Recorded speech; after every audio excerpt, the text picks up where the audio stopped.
The young artist Nicholas and his partner Marianne visit the art dealer Porbus. There, they meet for the first time the famous elderly artist Frenhofer, who has not been actively working for many years. Frenhofer lives in an old chateau in the south of France with his young wife, Liz. Their conversations are initially disjointed, discussing Frenhofer's work, his past projects, and his approach to art. Porbus suggests that Frenhofer may need a new model to complete an old piece abandoned 10 years ago. He hints that Marianne might be suitable for the job.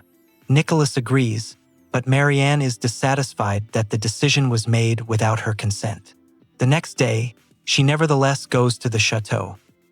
Work begins early in the morning in Frenhofer's studio. He makes detailed sketches with pen and watercolor, striving to capture the nuances of Marianne's poses and silhouettes. Each day, the sessions are held in silence, with the artist carefully observing the model, capturing the smallest details.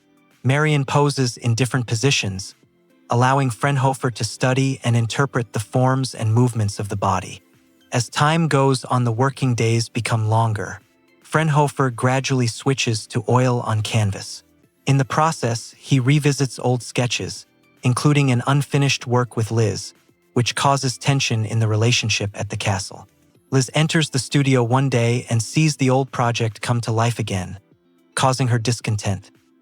Marianne gradually reassesses her relationship with Nicholas. Over the course of her days in the studio, she notices that their understanding has shifted. Working with Frenhofer, she is able to focus on herself and her perception of art, which leads to an internal transformation. Frenhofer completes his masterpiece. The final result is so powerful and intense that its appearance proves too much for Liz and Marianne. To avoid tension and possible misunderstandings, the artist hides the painting in a niche, sealing it with bricks and mortar. He then creates a more neutral version, obscuring the model's face, which can be shown to guests.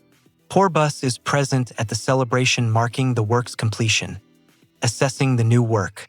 Marianne, changed by all these events, decides to break off relations with Nicholas. She leaves the castle, leaving behind old attachments, while Frenhofer remains in the studio, having completed the cycle of work on his work.